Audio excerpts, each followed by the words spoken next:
सखी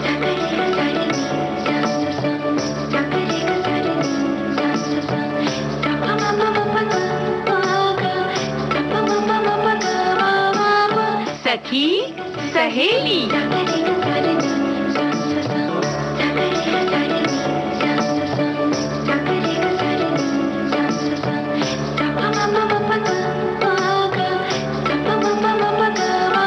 सखी सहेली।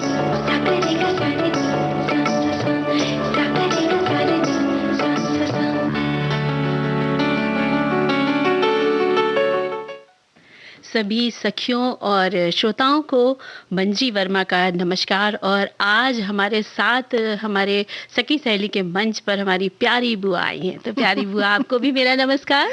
नमस्कार नमस्कार, खूब खुश रहो। और हमारे सभी साथियों को भी मेरा प्यार भरा नमस्कार, ढेर सारा प्यार। जो हमारे भतीजे भतीजियां बहुएं हैं, बिटिया लोग हैं, उन सबको पहले नमस्कार। और ढेर सारा ये गर्मी में जो है ना, अगर ठंडा वाला नमस्कार दे देते हैं ना? सही बात है, इस समय गर्मजोशी नहीं चाहिए, थोड़ा सा प्यार दुलार ज्यादा चाहिए। गर्मी बहुत अपने पीक पर है, तो इसीलिए कुछ कुछ हम लोग अपने खजाने में कुछ ऐसी ही बात लेकर आएंगे आज, है ना? हाँ, तो बुआ आज हम लोग बताएंगे, पहले तो बता देते हैं कि किचन ट्रिक्स बता देते हैं, है ना? क्या बात है। तो और उसके बाद जैसे कि आपने बात करी, तो गर्मी में चुस्त दुरुस्त कैसे रहें, ये भी बात करेंगे। और वो दिन याद करो में जब मिलते थे, हमें जब मिलता था जेब खर्च जी, तो उसका क्या करते थे। और कुछ लोगों को तो मिलता ही नहीं था, तो वो कहाँ कहाँ से जुगाड़ करते थे, वो भी जरा सुन लेंगे, है ना? बिल्कुल, वो तो सुनेंगे बुआ, लेकिन हम सुनेंगे कि आपको कितना जेब खर्च मिलता बताएंगे ना। अब तो देना पड़ता है, देखो जमाना बहुत बदल गया है। अभी क्या है कि आजकल हम लोग कार्टून देखते हैं, क्योंकि जो रिमोट है ना टेलीविजन का बच्चों के पास है। और जब उम्र थी कार्टून देखने की, तब तो खैर कार्टून आता ही नहीं था जमाने में। लेकिन जो तुम लोगों के समय के हैं ना बिटिया लोग, वो लोग ये दुखी इस बात से हैं कि जब न्यूज देखना रहता था, पुरुष लोग खास तौर से, तब कार्टून देखते थे, है ना? सही बात। तो यही सब चीजें होता है। जब बच्चे जब कार्टून देखने की उम्र में थे, तो न्यूज देखना पड़ता था, क्योंकि पिताजी लोगों के पास रिमोट रहता था। तो सब उलट पुलट तो चल रहा है, लेकिन फिर भी घूमनेंगे फिरेंगे, मौज करेंगे। तो बताइए बुआ, हम लोग आज कहाँ जाने वाले हैं? कहाँ देखो, हम लोग तो बात करेंगे पालमपुर की, लेकिन हमारे बहुत सारे जो गुजरात के साथी हैं वो सोच रहे हैं पालनपुर हम जाएंगे, लेकिन आज हम पालमपुर चलते हैं। पालमपुर फिर चलेंगे कभी पालनपुर भी, है कि नहीं? बिल्कुल बिल्कुल। और क्योंकि मौसम भी देखिए बुआ जी ऐसा है कि हर तरफ गर्मी है, कहीं कहीं पे कुछ बादलों ने कृपा बरसा दी है। नहीं, जहाँ है वहाँ बहुत ठंड हो गई है। बेंगलोर में तो तब मतलब बहुत बुरा हाल है। हाँ, कहीं पे ठंड है, वही रजाई निकल आई वहाँ है। तब तो आपको बेंगलोर के ताजा समाचार पता चल गए। तो हम बात कर रहे थे कि कहीं ना कहीं तो भाई मौसम को उतार चढ़ाव चलता ही रहता है। तो ऐसे में अगर हम लोग चले पालमपुर की तरफ, जो कि हिमाचल प्रदेश राज्य के कांगड़ा जिले में स्थित है, और ये जगह घिरी है हिमाचल के पीरपुर, पंजाब, धौलागिरी और शिवालिक पहाड़ियों से, जो इस जगह की खूबसूरती में और भी इजाफा कर देती है। चार चांद लग जाते हैं बुआ। और बुआ, वहाँ पर चीड़ के वृक्षों से ढका हुआ और पूरा मैदान है, और झरनों से भरा पूरा इलाका है। और जहाँ पे इतनी सुविधाएं, हरी भरी धरती है, तो वहाँ पे बर्फ से ढके पहाड़ के बीच में ये शानदार प्यारा सा हिल स्टेशन है। और ये वर्ल्ड फेमस है इसकी खूबसूरती, और यहाँ पर क्योंकि हैं चाय के विशाल बागान, जैसे कि हमारी वर्ल्ड फेमस बुआ है। सही बात है, यही तो हम कह रहे हैं। क्योंकि यहाँ पर बहुत सारे जो टी स्टेट्स हैं ना, वहाँ आप घूमें, चाय के स्टेट से घूमें, चाय का आनंद लें। और पालमपुर की जो प्रसिद्धि इसलिए भी है कि इसे भारत के चाय की राजधानी कहा गया है। और ये हिल स्टेशन चाय के बागानों के अलावा धान के खेतों के लिए भी जाना जाता है। ऐसा नहीं कि केवल यहाँ चाय पी जाती है भाई, और भी चीजें खाई जाती हैं। इसके साथ साथ औपनिवेशिक वास्तुकला और मंदिरों के लिए भी ये फेमस है। बिल्कुल बुआ, तो चाय का बागान का आपने चर्चा करी तो चाय याद आ गई, लेकिन अभी चाय नहीं पी सकते। अभी तो हमें आगे चलना है पालमपुर। तो पालमपुर से धौलाधार रेंज की प्राकृतिक सुंदरता और कांगड़ा घाटी की ढलानों का मजा भी लिया जा सकता है। पालमपुर और इसके आसपास के स्थान हैं बहुत सुंदर सुंदर हैं। हैंग ग्लाइडिंग और ट्रैकिंग जैसे यहाँ पर कर सकते हैं। साहसिक खेलों के लिए भी ये जगह बहुत ही लोकप्रिय है। यहाँ की जलवायु की बात करें तो इतनी अच्छी है कि पूरे साल यहाँ पर जाया जा सकता है।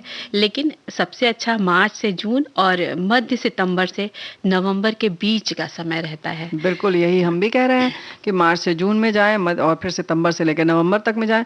लेकिन भाई देखो, एक बात तो है, अगर बर्फ बारी देखनी हो, यानी बर्फ गिरते हुए देखना हो, उनके नज़ारे का मजा लेना हो, तो दिसंबर में चले जाइए।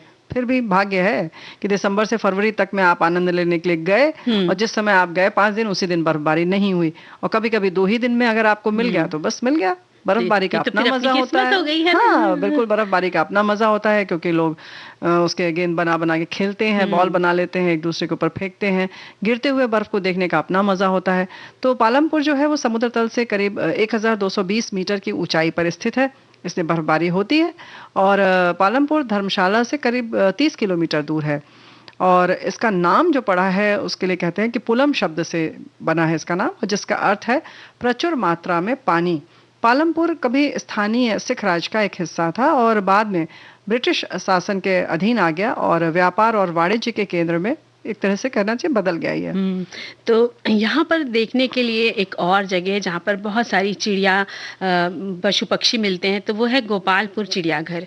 पालमपुर में आप इसे देख सकते हैं और यहाँ की वनस्पतियाँ और जीवों की सुंदरता के साथ साथ बर्फ से ढकी पर्वतमाला भी देख सकते हैं।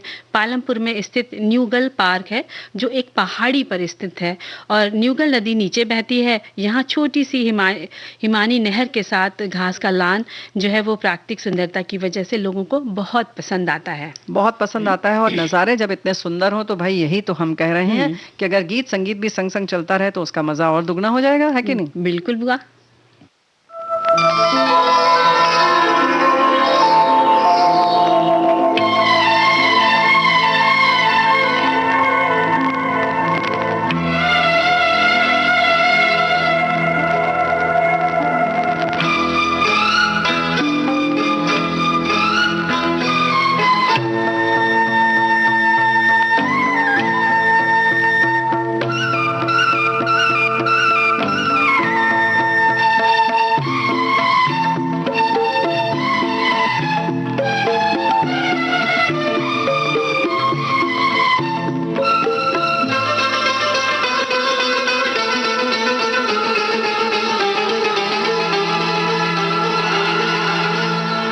हसीन वादियों से, इन हसीन वादियों से दो चार नजारे चुरा ले तो चले, चुरा ले तो चले।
झरना गजल गा रहा है, कहीं कोई बुलबुल तराना सुनाए। यहाँ हाल ये है कि सांसों की लय पर ख्यालों में खोया बदन गुनगुनाए। कहीं कोई झरना गजल गा रहा है, कहीं कोई बुलबुल तराना सुनाए। यहाँ हाल ये है कि सांसों की लय पर ख्यालों में खोया बदन गुनगुनाए। इन लजीज झुमटों से दो चार शरारे चुरा ले तो चले, चुरा ले तो चले। इन हंसी वादियों से दो चार नजारे चुरा ले तो चले, चुरा ले तो चले।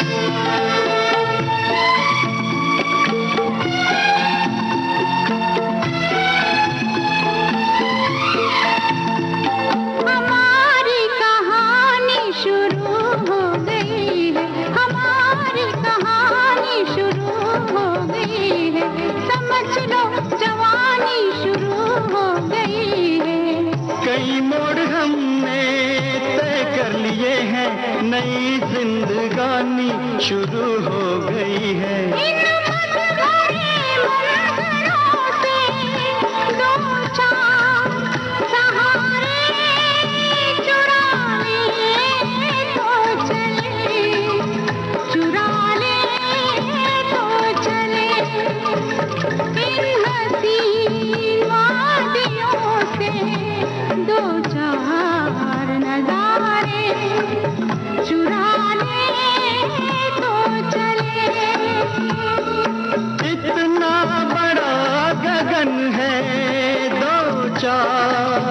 सितारे चुरा ले तो चले, चुरा ले तो चले।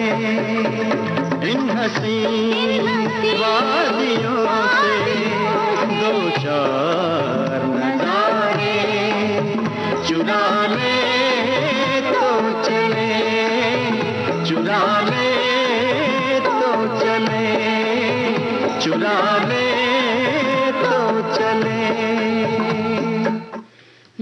तो देखो भाई हमारे जो साथी लोग हैं ना, बहुत ही प्यारी प्यारी बातें लिखते हैं। अच्छा। ये जो है ये अपने शहर से पालमपुर आ गई हैं। अच्छा। और इन्होंने लिखा है कि पिछले साल किसी सखी ने कोरोना काल का जिक्र करते हुए लिखा था कि हम इस रूम से उस रूम में जाते समय आपस में बोल देते हैं कि हम फलाने शहर जा रहे हैं। मैंने भी आज यही किया है। गर्मी तो बहुत है, पहाड़ तो आप घुमा ही रही हैं, इसलिए मैंने एक रूम से दूसरे रूम में आ गई हूँ और अपने शहर पटना से पालमपुर आ गई हूँ। आपके साथ घूमने के लिए तैयार हूँ। अपने मन की पतंग की डोर तो अपने हाथ में जितना चाहे उड़ा लो, क्या है, उड़ने में खुशी ही मिलेगी। तो भाई चलिए हम भी आपके संग चलते हैं, हम भी घूम ही रहे हैं, है ना। क्योंकि देखिए जब जैसे ही गाना बज रहा था ना बुआ, हसीन वादियों वाला, तो बस ऐसा लग रहा था कि कैनवास लेके बैठ जाए, कलर ले ले। चलो चलो मंदिर आगे घूम लो, ऐसा थोड़ा सा दर्शन पूजा करो। यहाँ पर विद्यावासिनी मंदिर है जो न्यूगल पार्क से करीब 2 किलोमीटर की दूरी पर है। और इस जगह बस और आप मतलब कि बस से भी जा सकते हैं, टैक्सी से भी जा सकते हैं। इसके बाद है घुघरू। ये जो जगह है ये भी पालमपुर से करीब 1 किलोमीटर की दूरी पर है। यहाँ पर माता का मंदिर है, ऐसे ही काली जी का मंदिर है, रामकृष्ण मठ है होगा या मंदिर है वहाँ का, रामकृष्ण परमहंस का। तो ऐसे छोटे छोटे जो स्थान है वो भी दर्शनीय है। और लांघा एक रमणीक स्थल है वहाँ पर, जो समुद्र तल से 7000 की फीट की ऊंचाई पर है। यहाँ जखनी माता का मंदिर है जो देखने लायक है। यहाँ से प्रकृति के दृश्य बड़े ही मनोरम लगते हैं। मंदिर के नीचे बहती नीले पानी वाली नदी जब हम देखते हैं तो उसमें दिखते हैं चमकते पत्थर, वो भी वहाँ से बहुत सुंदर दिखते हैं। क्या बात है। तो यही तो हम कह रहे हैं कि देखो जो प्राकृतिक नज़ारे होते हैं उनका मज़ा अलग होता है, लेकिन कुछ गैलरीज जो होती हैं, जैसे कि यहाँ पर आर्ट गैलरी है, वो भी बहुत अच्छी लगती है। विश्व भर के लोग यहाँ आते हैं देखने के लिए। यहाँ के चित्रों ने अंतर्राष्ट्रीय स्तर पर ख्याति प्राप्त की है। और एक बात और है मंजरी, होली का त्यौहार तो वैसे सभी जगह बड़ी धूमधाम से मनाते हैं, लेकिन यहाँ का जो है ना त्यौहार खास तौर से बहुत प्रसिद्ध है। और इन दिनों क्या होता है कि पूरा शहर जो है दुल्हन की तरह सजा दिया जाता है और कलाकार भी सुंदर सुंदर वस्त्रों से सजे रहते हैं, अपनी प्रस्तुतियां देते हैं और देर रात तक जो है समारोह चलता रहता है। क्या बात है, कितनी सुंदर होता होगा उस समय का वातावरण।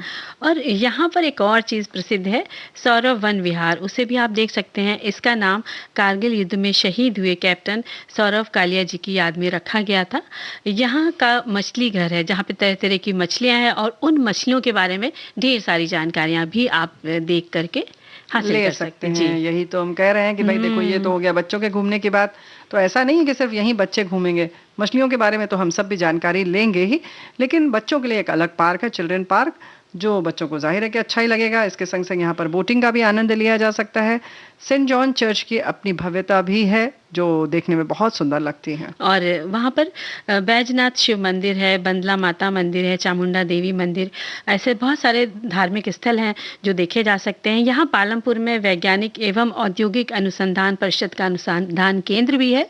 हिमालयन जैव संसाधन प्रौद्योगिकी संस्थान, चौधरी सरवण कुमार हिमालय प्रदेश कृषि विश्वविद्यालय, श्री साई यूनिवर्सिटी, पशु चिकित्सालय पालमपुर होल्टा, शहीद कप्तान विक्रम बत्रा डिग्री कॉलेज जैसे शिक्षण संस्थानों में देश विदेश के विद्यार्थियों की शिक्षा का केंद्र है और वो आकर्षित होते हैं यहाँ की शिक्षा लेने के लिए। और भाई इतने सुंदर नज़ारे के बीच में पढ़ना हो तो क्या बात है, बहुत मजा आएगा ना। हाँ, और देखिए इसलिए तो हम कह रहे थे ना कि हम कैनवास खरीद लेते हैं, कलर कर लेते हैं। नहीं अभी नहीं। देखो ट्यूलिप जो होता है हाँ। वो तो वर्ल्ड फेमस है, हम सब चाहते हैं उसकी जो खूबसूरती है वो बिल्कुल अलग है, लेकिन हमारा देश भी किसी से कम थोड़ी है। यहाँ पर भी देश का दूसरा जो है ट्यूलिप गार्डन है और पौधे तैयार किए जाते हैं यहाँ पर। आम लोगों के लिए ये गार्डन खुला भी रहता है, यानी देख के आप सोच सकते हैं कि आप हिंदुस्तान में हैं और पूरे जो वर्ल्ड फेमस ट्यूलिप हैं वो हमारे यहाँ भी हैं, इसकी भी बागवानी होती है क्योंकि इनके जो चटक रंग होते हैं वो बहुत खूबसूरत लगते हैं। फिर तो आपने रंगों की बात करी ना, फिर मेरा मन मचल गया। फूलों को देखो ना, ताजे ताजे फूलों को बहुत सुंदर लगता है ट्यूलिप। और इसके साथ ही यहाँ पर आना कैसे है, तो भाई गग्गल हवाई अड्डा पालमपुर के निकटतम हवाई अड्डा है जो 38 किलोमीटर की दूरी पर है। ये दिल्ली चंडीगढ़ से भी जुड़ा हुआ है और पालमपुर रेलवे स्टेशन कांगड़ा पठानकोट जैसे शहरों से जुड़ा हुआ है। सड़क मार्ग से भी आप आ सकते हैं और पालमपुर दिल्ली से 483 किलोमीटर पर है और चंडीगढ़ से कितना बुआ? हाँ, चंडीगढ़ से भी ऐसे ही होगा, लेकिन थोड़ा कम है ना, 259 किलोमीटर लगभग है। ये तो निर्भर करता है कि आप किस तरफ से जा रहे हैं। ऐसे मनाली से भी लगभग 200 किलोमीटर है, शिमला से भी ऐसे 212 किलोमीटर है। तो इस तरह से आप कहीं से भी पहुंच सकते हैं। सबसे पास धर्मशाला से है, धर्मशाला से इसकी दूरी लगभग 35 किलोमीटर है। तो वही देखो, ऐसा है कि अपने पास जिसके पास जैसा साधन हो, जैसा पैसा हो, जैसा समय, उस हिसाब से जाइए। बस से जाइए, टैक्सी से जाइए, अपनी गाड़ी से जाए, जैसे भी जाए, लेकिन घूमे फिरे और इस कमरे से उस कमरे में भी जाके आनंद ले सकते हैं जैसे हमारे साथी ने किया है। और बुआ जब वहाँ जाएंगे तो खाएंगे क्या? खाना भी तो पड़ेगा, मिलेगा वहाँ, वही खाएंगे। क्या क्या मिलता है बताओ? देखिए मिलता है ना वहाँ पहाड़ी जैन व्यंजन के अलावा सेपू बड़ी मिलता है, पता नहीं क्या है, मुझे तो नहीं पता। और भटूरा, चना मदरा, मीठे चावल, पटंडे कोई चीज है वहाँ पर, वो भी मिलती है। मोमोज तो पता है खैर, और कड़ू का खट्टा का स्वाद ले सकते हैं। तो भाई ये सब चीजें तो तभी पता चलेंगी ना जब हम वहाँ जाएंगे। फिलहाल लेकिन गीत सुनते सुनते अगर जाएंगे तो उसका मजा कुछ और ही रहेगा जी।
की बात है जन जन की, सभी की कुछ अपनी सी, संघर्षों के कुछ किस्से, कहानी कुछ सफलताओं की, अनकही विरासत की, उम्मीदें नए भारत की।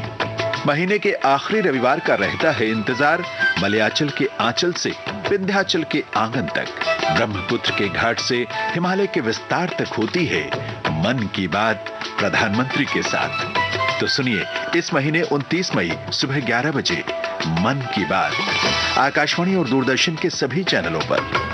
आप भी माननीय प्रधानमंत्री के मन की बात का हिस्सा बन सकते हैं।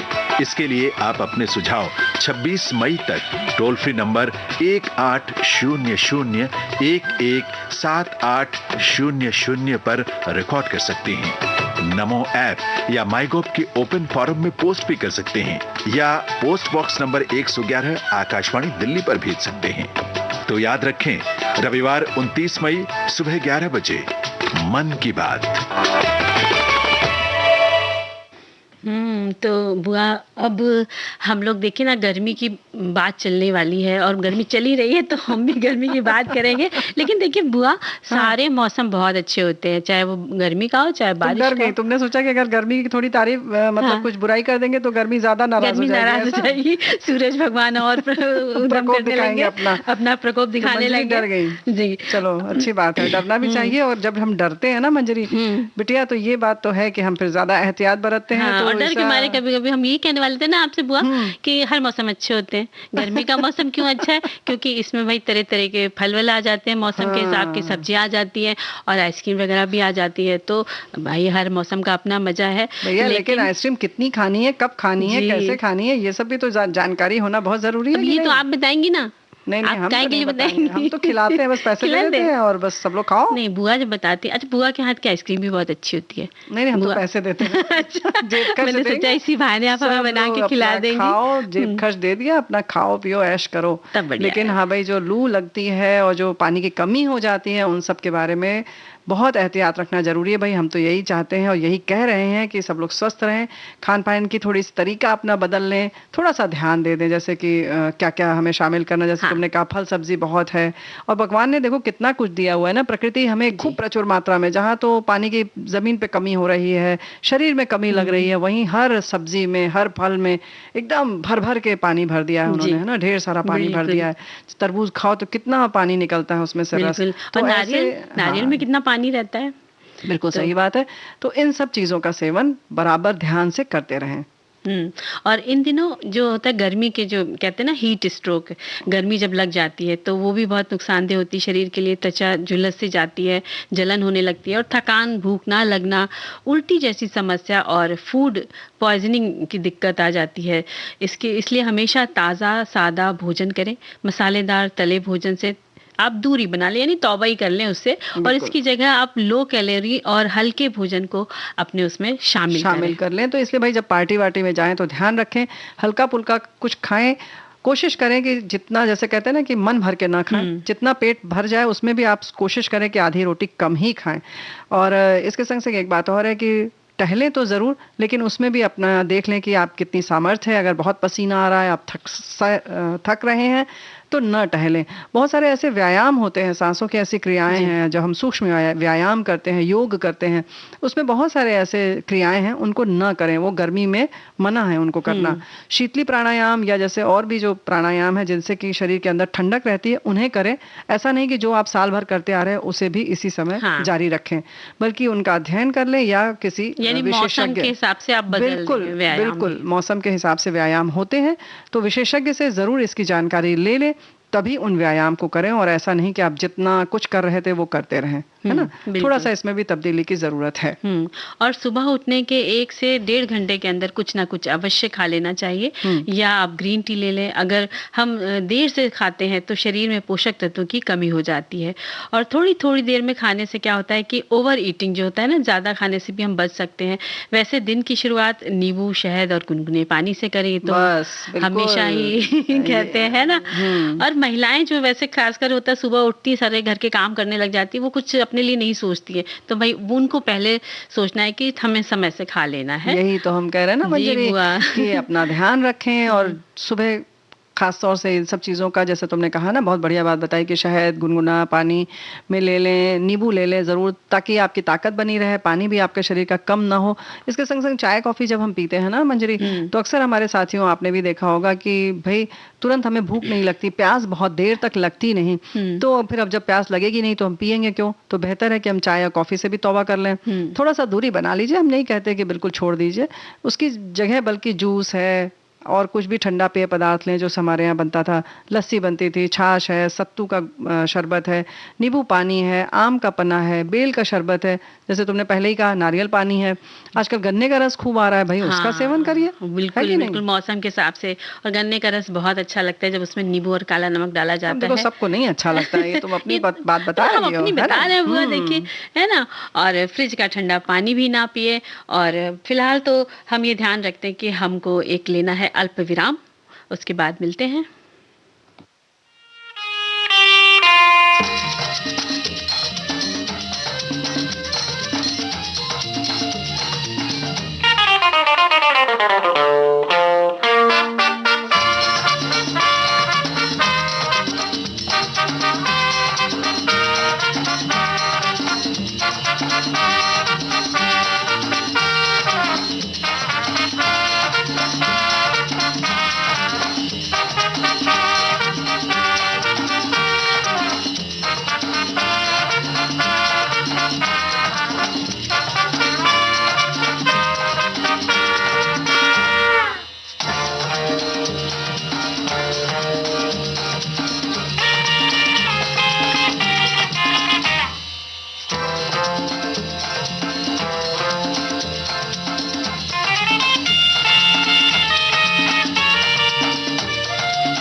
तो अंतराल के बाद एक बार फिर स्वागत करते हैं। और हम लोग बात कर रहे थे ना, हाँ, क्या बात कर रहे थे? तुमने कहा था कि फ्रिज का ठंडा पानी ना पिए, तो भैया पिए क्या फिर? तुम बताओ जरा। घड़े का पिए, मटके का पिए, सुराही का पिए पानी।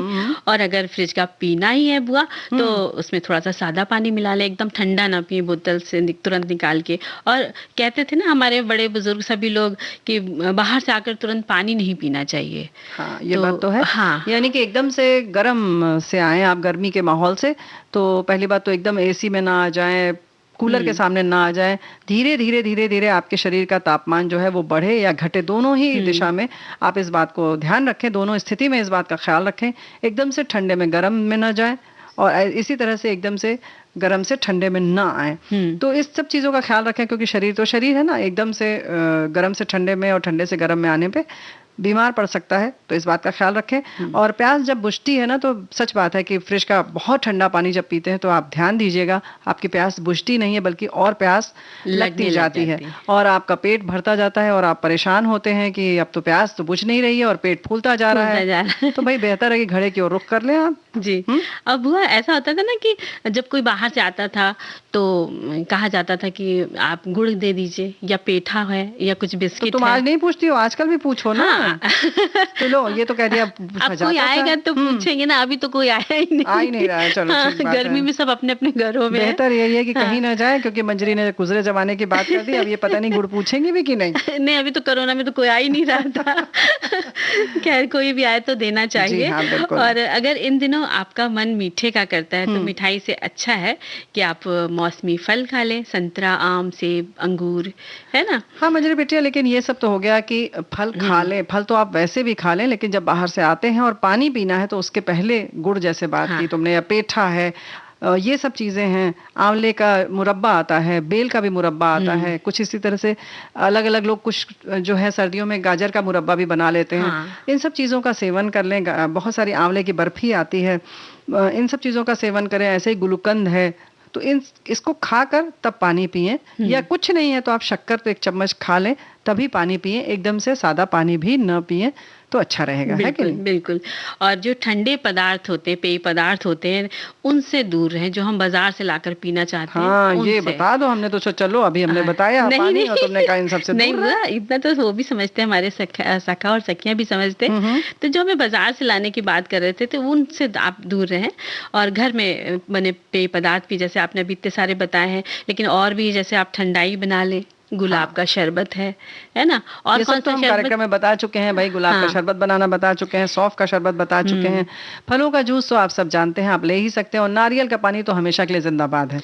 और हाँ बुआ, और एक और हमें पता चला है कि गुड़हल का शरबत, गुड़हल के फूलों का शरबत, वो भी आप बना सकते हैं और पी सकते हैं। तरबूज का, हाँ बिल्कुल सही है, वो बहुत अच्छा होगा। इसी तरह से तरबूज का जो जूस है वो भी निकाल कर पी सकते हैं। मोहितो हमने बताया था पुदीने और नींबू का, जैसे वो मैंने आपके उससे सुना था। हाँ, तो मोहितो ये सब हम लोग बना सकते हैं, लेकिन बना सकते नहीं है भैया, बना लो और उसका सेवन शुरू कर दो। हाँ, खुद भी पियो और दूसरों को भी पिलाओ।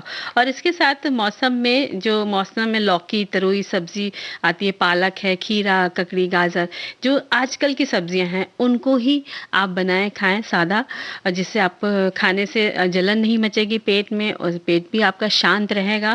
और जो होता है ना पूड़ी, पराठे, कचौड़ी, ये सब जो खा लेते हैं, उससे एसिडिटी की समस्या बढ़ जाती है। यही तो हम कह रहे थे कि खा लें बता रही हो, और क्या नहीं खाना है ये भी बताना बहुत जरूरी है। तो इन सब चीजों से आप थोड़ा सा दूर रहें तो बेहतर है। कोशिश करें कि आजकल शुद्ध शाकाहारी ही भोजन ले, जो हल्का रहता है और पचने में भी आसान रहता है। और कोशिश करें, फिर जब बात आती है कि हल्का खाना है तो उपवास कर लें, तो इससे अच्छा तो कुछ है ही नहीं। तो बहुत ही बढ़िया है, बाकी सब समस्याओं से आप दूर रहेंगे। और रात के भोजन के बाद भी हल्का सा टहल लें। बाद में आप तुलसी या ग्रीन टी पी सकते हैं, नहीं तो आप कुछ नहीं तो आप गुनगुना पानी पी लें। ऐसे ही सो जाएं, ये भी तो हो सकता है। हाँ, ऐसे भी सो जाए, लेकिन कहते हैं ना कि आप गुनगुना पानी पी के अगर सोते हैं तो अच्छा रहता है। हाँ, अच्छा रहता है। कुछ भी जो अफारा जैसा बनता है, खाना आपने खा लिया भूल से भी तला हुआ, तो वो शांत हो जाता है उस समय। तो इसके बाद बहुत सारी चीजें, भाई चटनियाँ भी कितनी बनती हैं, क्योंकि अम्बिया आ रही है, तो अम्बिया पुदीना की चटनी आप बना के खा सकते हैं। बार बार बताया भी जाता है ना कि सत्तू का सेवन, तो वो भी शरीर को ठंडक पहुंचाता है। बिल्कुल। और क्या किसी भी तरह से कोशिश यही करनी चाहिए कि अंदर से शरीर का तापमान तो कंट्रोल में रहे ही, नियंत्रण में रहे इन सारी चीजों के संग, और ये भी कोशिश करें कि बाहर से भी शरीर का तापमान नियंत्रित रहे। इसके लिए पसीना तो प्रकृति खुद करती है, सेवक हमारा मदद करती है हमारी। पसीना बहता ही इसीलिए कि हमारे शरीर का जो तापमान है त्वचा का, वो नियंत्रित हो जाए, ठंडा हो जाए। इसीलिए पानी की कमी हो जाती है। इसलिए पानी पिए भी, लेकिन उसके संग संग इस बात का ख्याल रखें कि पानी से नहाते भी रहें, ताकि आपके बदन का तापमान सही रहे। और इसके संग संग साफ सुथरे कपड़े पहने, गीले कपड़े न पहने। सूप में कोशिश करें कि जैसे हम लोगों ने कहा कि घूमने आदि न जाए, बहुत ज़रूरी न हो। इसी तरह से खाने में सलाद, अंकुरित दालों आदि का प्रयोग करें। साफ सफाई का पूरी तरह से ख्याल रखें, तो स्वस्थ रहें भाई। हम तो यही चाहते हैं कि आप खुश रहें, प्रसन्न रहें और गाते गुनगुनाते रहें, है ना।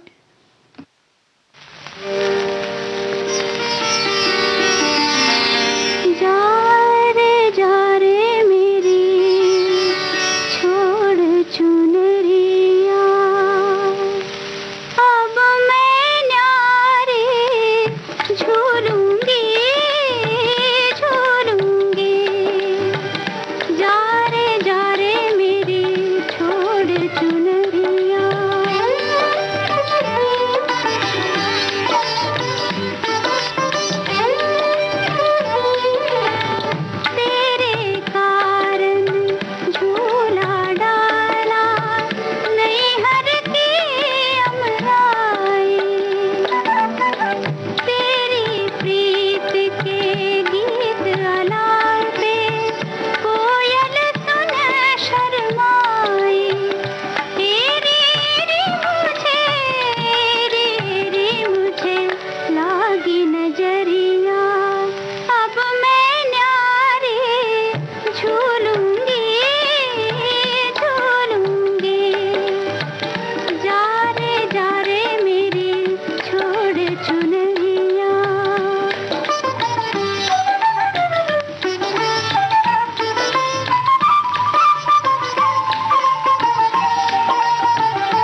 तो देखिए ना, वो दिन याद करो जब मिलती थी बुआ ना, याद कीजिए कि बुआ जब तो मिलती थी, हमेशा मिलती थी बुआ तुम मिलती लोगों थी को। और बुआ भी जेब खर्च देती थी, तो हम सोच रहे हैं कि आज हमें बुआ जेब खर्च पक्का देंगी 4 बजे के बाद। बिल्कुल 4 बजे, ये तुमने बड़ा अच्छा किया कि 4 बजे के बाद मिलेगा, यही तो हम कह रहे हैं, हाँ। है कि नहीं? और कि जो कुछ होगा वो सब 4 बजे के बाद होगा। अभी तो सिर्फ और सिर्फ हमारे जो श्रोता भाइयों ने, बहनों जी। ने, बिटिया लोगों ने, बहुओं ने ढेर सारे बातें लिखकर भेजी हैं। उनका समय आ चुका है, क्योंकि बहुत सारे लोगों ने, जो हम लोग के समय की बात है उसके हाँ।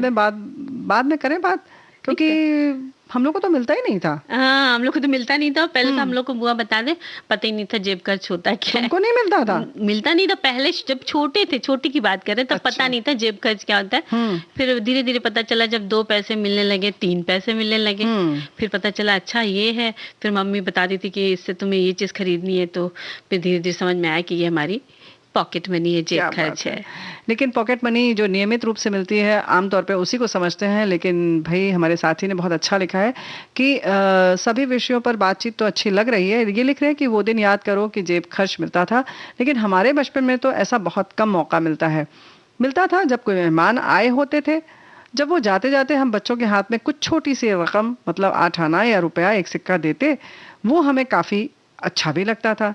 तो बस यही हो जाती थी पॉकेट मनी। अब बुआ, ऐसे ही एक किस्सा है कि मेहमान आया, मतलब लड़का था मेहमान में, घर का परिवार का सदस्य। वो जब जाने लगा तो उनको घर के लोगों ने पैसे दिए, तो उसको दिए 5 रुपए। तो कहता 5 रुपए नहीं लूंगा। तो कहते कितने लोग हैं? 11 रुपए लूंगा। क्यों? तो कहता है कि कैसेट मिलता है 11 रुपए का। कम से कम इतना तो जेब खर्च दो जाने का कि मैं कैसेट खरीद सकूं। भाई देखो, ये तो अलग अलग बच्चों की बात है। हम लोग सोचते थे कि ऐसे मौके पर कि 2-3 जगह से मिल जाएगा तब कर लेंगे। हाँ, लेकिन उसने एक ही बार में ले लिया, सोचा एक ही बार में निपटा लेते हैं। तो ये सब अपने अपने तरीके होते हैं। और पॉकेट मनी की एक बात और है कि जो हमारे साथी ने लिखकर भेजा, उससे जुड़ी हुई एक और बात याद आती है कि घर में जो बच्चे बहुत बीमार पड़ते थे, उन्हें जब कोई देखने आता था तो भी पैसे देता था। हाँ। तो जो नहीं बीमार पड़ते थे वो सोचते थे ये तो अच्छा है, वो भी लेट जाए, वो भी बीमार पड़ा है, उसको मतलब उसकी पसंद का खाने को भी मिल रहा है, उसके संग कुछ लोग खिलौने दे रहे हैं, कुछ पैसे दे रहे हैं, तो बड़े नक्शे में रहता था। तो कुछ चीजें ऐसी होती हैं, लेकिन हाँ, इसी खुशी के लिए लोग देते थे कि अच्छा बीमार है तो भाई बच्चा दुखी है। अब नहीं, अब बीमार हो तो बुआ नहीं मिलता कुछ भी। तो चलिए, देखिए बहुत सारे संदेश आ गए। तो एक संदेश आया है कि सचमुच आपने जेब खर्च की बात कहकर हमें बचपन की मीठी यादें ताज़ा कर दी। हमको तो अपने बाबा का इंतज़ार रहता था, क्योंकि वे नौकरी के कारण बाहर रहते थे, और जैसे ही वे आते सारे भाई बहन आज ही उनको घेर लेते। कोई उनका सामान पकड़ता तो कोई कंधे पर चढ़ जाते, कोई हाथ पकड़ लेते। जब तक वे बैठकर हमें प्यार दुलार कर पैसे नहीं देते थे, हम हटते नहीं थे, और फिर जो मर्जी उस पैसे का हम करते थे। मैं भी इतनी शैतान थी कि सबसे आखिर में निकालती अपने पैसे। भाइयों को उधार देने का क्या मजा आता था। फिर हमको लगता था कैसे सबको उनके जरूरत के हिसाब से बाबा जेब खर्च देते थे। पर अब समझ में आया कि वे पिता थे जिन्हें सबकी आवश्यकता का कुदरती तौर पर पता होता है। आज वे नहीं है, पर सब कुछ कल की ही बात सी लगती है। क्या बात तो हम कह रहे हैं कि ये सब जो भावनाएं होती हैं वो सिर्फ पैसे की जो कीमत से नहीं होती हैं, बल्कि भावनाओं की कदर अलग ढंग से होती है। इसमें एक बड़ा किस्सा और बड़ा मजेदार याद आ रहा है कि ऐसे ही पड़ोस में हमारे थे, वो उनके पिताजी बैंक में काम करते थे। अक्सर होता था कि हम लोग हैं और उनके पिताजी आ गए, तो वो जब अपना पैंट उतारते थे और उसका जब पलटते थे, तो अक्सर उनके जो चोर पॉकेट होता है ना पैंट में, उससे उनके जो खुले पैसे होते थे फुटकर, चवन्नी अठन्नी, वो गिरते थे। तो सब बच्चे दौड़ दौड़ के ढूंढते थे और जिसको जितना मिल जाता था वो उसको मिल जाता था। फिर वो डिक्लेयर हो जाता था कि अब हम नहीं देंगे बाबूजी इसको। तो ये तो अच्छी बात है। ये सब इंतजार करते थे, लेकिन पिताजी भी अक्सर उनके कोशिश करते थे कि वो गिरे नहीं, लेकिन गिर ही जाता था। तो ये भी बड़े मजेदार तरीके से पॉकेट मनी ले ली जाती थी। और ऐसी मुझे अपनी बुआ, अपनी मम्मी का किस्सा याद आया कि वो जब डैडी के पैंट होती थी, तो उसमें से जब 10 रुपए या 50 रुपए या 100 का नोट मिलता था, तो डैडी कहती थी कि ये तो अब मुझे मिल गया है, अब नहीं दूंगी, ये मेरी धुलाई का पैसा है। तो इस तरह की भी पॉकेट मनी होती थी। बिल्कुल सही बात है। और देखिए, इसी के साथ एक और संदेश मिला है। ये लिखते हैं कि जब जेब खर्च की बात होना है तो याद आया जब हम लोग और मैं और मेरे बड़े भाई साइकिल से स्कूल जाया करते थे, तो मुझे 4 आने और भैया को 8 आने मिलते थे, और लंच टाइम में मैं स्कूल की कैंटीन से 4 आने का समोसा खाता था मैं। क्या बात है। तो यानी 4 आने उस समय बहुत कीमती थे उस समय के हिसाब से। जैसे हम 2-3 पैसे की बात कर रहे थे, तो उसमें आइसक्रीम भी खा लेते थे, वो जो डंडी वाली आती थी ऑरेंज कलर की, गोरस कहते थे उसको। अच्छा, ये तो मुझे आज ही पता चला। उसको गोरस कहते थे क्योंकि उसको मान के चलते थे कि वो दूध की बनी होती है, सफेद वाली। ये तो नया नाम पता चल गया। गोरस होता था और उसको गोरस कहते थे। तो इस तरीके की भी आइसक्रीम होती थी। आइसक्रीम तो बाद में नाम आया। उसी पैसे में हम लोग वो पाचक खाते थे। नहीं उसी में चूरन ले लेना, वही पाचक, पाचक, चूरन ले लेना, उसी में स्याही की टिकिया ले लेना, ये सब हुआ करता था। ये सब चीजें होती थी हमारे वहीं पर। हमारे साथी ने बहुत अच्छा लिखा है कि आज के समय में मेरे बच्चे भी बहुत समझदार हैं। अभी 13 मई की ही बात है, मेरी शादी की सालगिरह पर पहली बार बच्चों ने हमें सरप्राइज दिया, केक लेकर आए। तो मैंने पूछा तुम कैसे लाए हो? मेरे बड़े बेटे ने बताया पापा मुझे कॉलेज जाने के लिए किराए के पैसे देते हैं, 40 रुपए किराया लगता है और 10 रुपए का रोज हम बचाते हैं और उसी बचत से लेकर आए हैं केक। तो भाई पॉकेट मनी का एक ये भी तरीका है कि किस तरह से उसका प्रयोग किया जाए खुद के आनंद के लिए और परिवार के पूरे आनंद के लिए, है कि नहीं? तो अभी सोचते हैं आनंद की बात चली तो एक गीत सुन लेते हैं। हाँ।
बेचारा दिल क्या करे जब जेब खर्च कम मिलता था बुआ।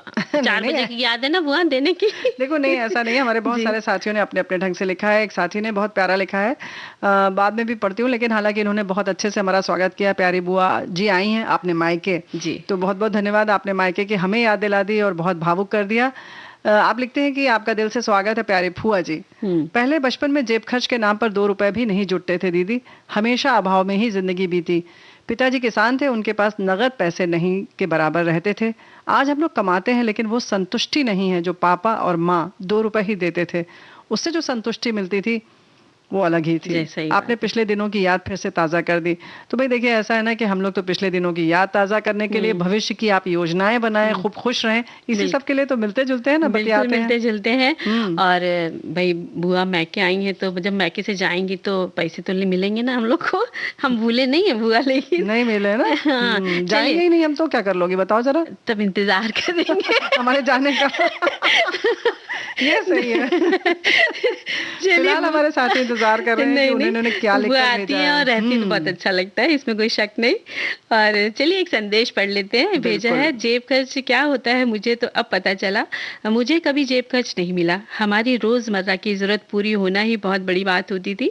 हाँ, कभी कभी दुकान से सामान लाने पर बचा हुआ 1-2 रुपया मिलता था, वो भी मैं ऐसे रखती थी जैसे माँ ने अपने बचत खाते में रखा हो, और समय आने पर उन्हीं पैसों से माँ की मदद करती थी। मेरी माँ मुझे लक्ष्मी कहती थी क्योंकि कुछ ना कुछ समय पर उनकी आर्थिक मदद हो जाती थी। क्या बात तो है। बहुत अच्छी बात है, वाकई में बात है। ऐसा करना भी चाहिए। और जहाँ तक याद है कि हम लोग भी अपने पैसे छुपा छुपा के रखते थे कि जब माँ को जरूरत होगी तब देंगे, लेकिन कभी कभी क्या होता था कि अचानक उनको जरूरत पड़ी, उन्हें पता रहता था इन लोगों ने कहाँ रखा है, तो माँ उसमें से निकाल भी लेती थी। तो बात बिल्कुल सही है, यही परिवार का आनंद होता है। जैसे कि टेलीविजन जब पहली बार आया तो सब भाई बहनों ने मिलकर पैसे इकट्ठा किए और बकायदा वो शटर वाला जो दरवाजे वाला होता है वो टेलीविजन खरीदा परिवार के लिए, क्योंकि अक्सर उस समय जब शुरू में आया था तो घर के जो बड़े बुजुर्ग थे वो विरोध कर रहे थे कि नहीं, टीवी नहीं खरीदा जाएगा, और बच्चों में अलग उत्साह रहता था।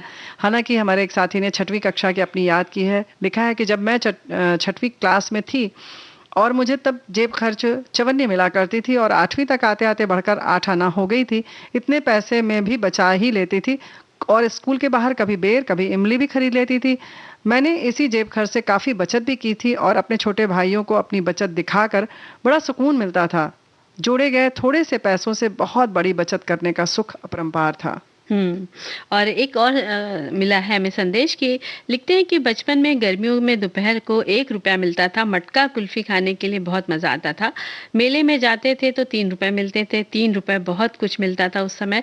मिठाई, खिलौना सब कुछ आ जाता था। स्कूल खर्च के लिए 50 पैसे मिलते थे।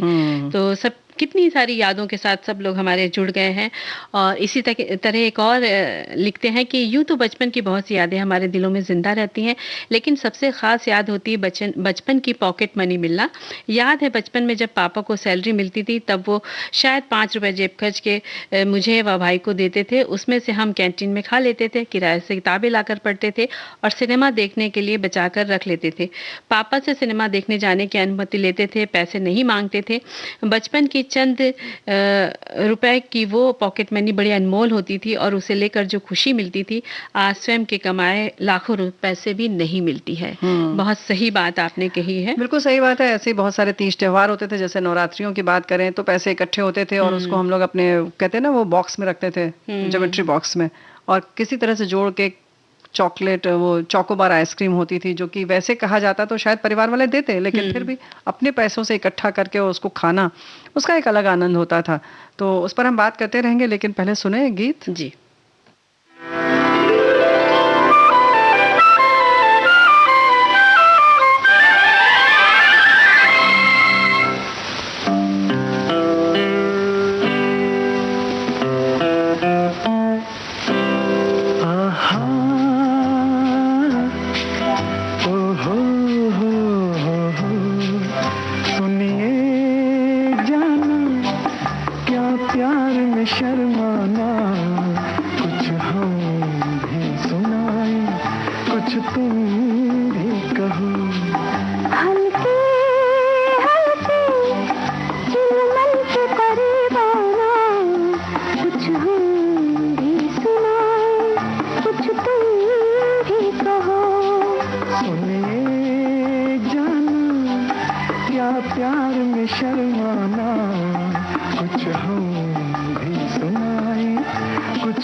बन गया दीवाना, सुनिए जाना क्या प्यार में शर्माना, कुछ हम भी सुनाएं, कुछ तुम भी कहो।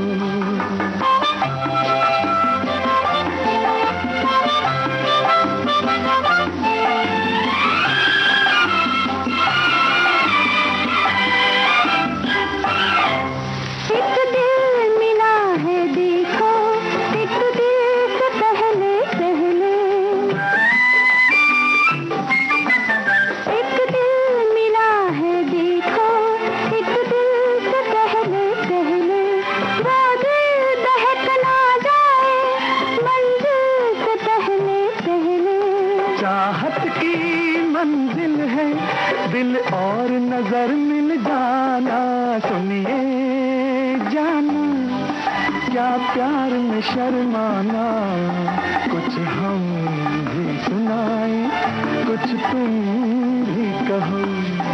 हल्के हल्के दिल मन के करीब आना, कुछ हम भी सुनाएं, कुछ तुम भी कहो। देखो बहुत सारी चीज़ें हैं। एक हमारे साथी ने इस मंच से कहा है कि हम चाहते हैं कि एक संदेश देना चाह रहा हूँ कि गर्मी बहुत पड़ रही है, इसलिए घर में ही रहें, अगर बहुत ज़रूरी हो तभी घर से बाहर निकलें, और घर से बाहर निकलने से पहले पानी ज़रूर पिएं, और साथ में एक पानी की बोतल भी रखें। आप खुद भी पी सकते हैं और किसी की मदद भी कर सकते हैं। और निकले तो छाता लेकर भी निकले। जी हाँ, तो एक इन्होंने जो पानी की बोतल के संग संग 3-4 चीज़ें बता दी कि खुद का ख्याल रखें, किसी की मदद कर सकते हैं और अपनी सेहत का भी ख्याल रखें। छाता लगा लें, सर पे कपड़ा रख लें, तो इन सब चीज़ों का ख्याल रखें। लेकिन किचन के बारे में कुछ ट्रिक्स बताना चाह रहे हैं हम लोग। जी, टिप्स ट्रिक्स बहुत सारी चीजें हैं। जी, अब वह देखिए ना, नींबू के अचार में नमक के दाने पड़ जाते हैं जब बहुत पुराना सा हो जाता है। अगर अचार में थोड़ा सा शक्कर पाउडर मिला दे तो अचार दोबारा ताज़ा हो जाता है। क्या बात है। वैसे पुराना से पुराना अचार जो होता है पेट के लिए बहुत फायदेमंद होता है। आजकल खासतौर से इसका सेवन भी कर ले।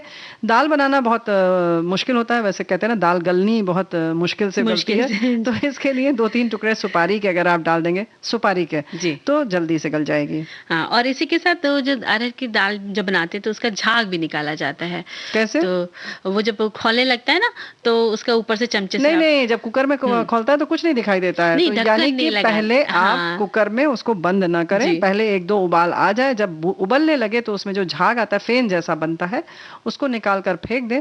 तो जो उसकी जो उससे आपको जो यूरिक एसिड की समस्या होती है उससे आप बच सकते हैं। और 1-2 बार झाग निकालने के बाद फिर कुकर बंद कर दीजिए। और जो ड्राई फ्रूट है उसको आसानी से काटना है तो उन्हें 1 घंटे आप फ्रिज में रख दें। और टमाटर या बादाम के छिलके उतारने हैं तो उसे आप 5-10 मिनट के लिए उबलते पानी में रख दें तो आराम से निकल जाएगा। क्या बात है। तो बस समय से कार्यक्रम समाप्त करना हो तो सबको नमस्कार कह दें। बिल्कुल, मंजी वर्मा और प्यारी बुआ का नमस्कार।